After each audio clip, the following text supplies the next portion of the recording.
Hello again, and welcome to Peculiar English, where we look at some very specific parts of English grammar, which may seem peculiar because maybe they're different from the way it's done in other languages. Today we're going to look at articles.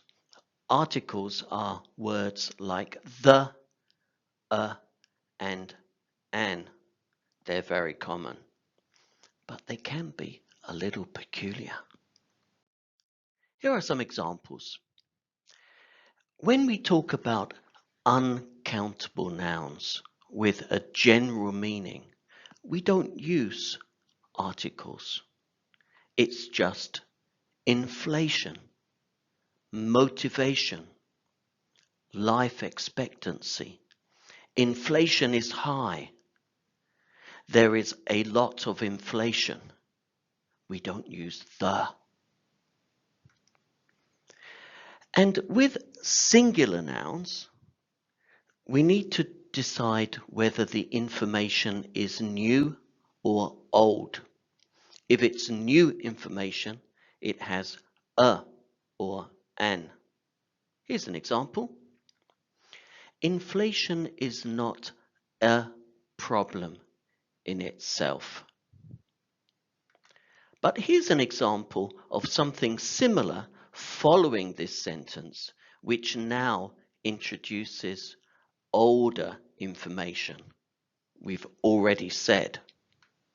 Inflation is not a problem in itself. The problem arises when blah, blah, blah. The problem means the problem we just mentioned, or a problem that is known to the reader or listener. So we often switch from a to the as we continue to talk about a subject. A couple of cases where we also need to use the. One of them is when it's followed by an expression like which, and that makes it much more specific. Here's an example.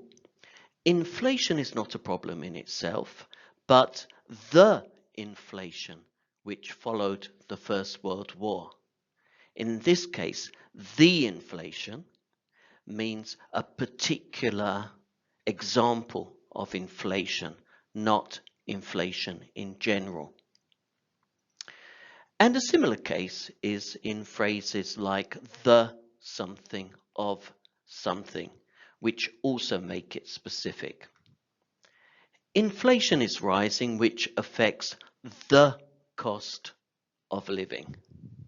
Okay, so it's not costs in general, it's a specific cost. Well, these words, of course, are very common. Here's a short paragraph. I've put some gaps. Sometimes there's no word needed, but other times you need a, an, or the.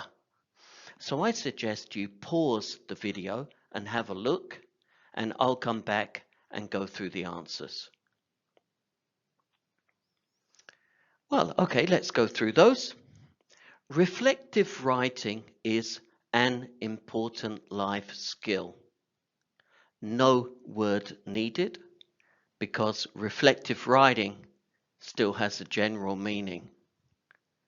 Just because there's an adjective before it doesn't mean we need the. For example, we say cheese, we also say blue cheese. We don't need the. And an important life skill, because skill is singular. And, of course, in this case, it's a new piece of information. It enhances communication skills. Well, that's plural. We don't need the. And promotes empathy. That's a general uncountable word. By encouraging individuals, again, plural, no need for the, to consider the perspectives of different stakeholders. We need the because it's the something of something. It's specific. And re-examine their experience through others' eyes. Eyes is plural. We don't need the. The self-awareness which results from the practice of reflective writing. So in this case, it's followed by which. It makes it specific. The self-awareness which results from the practice of reflective writing. It's the something of something. Is a firm foundation. Foundation is singular. It's a new piece of information. We need a. For decision making, a general word, uncountable, no the. While an ability or the ability. I put in this example to show you that it's not always clear that we need to choose one or the other. It depends, I suppose, if I want to focus on the new information and ability or the more specific ability, the ability to review. So sometimes you have a choice. To review our lived experience through the eyes of others, the something of something.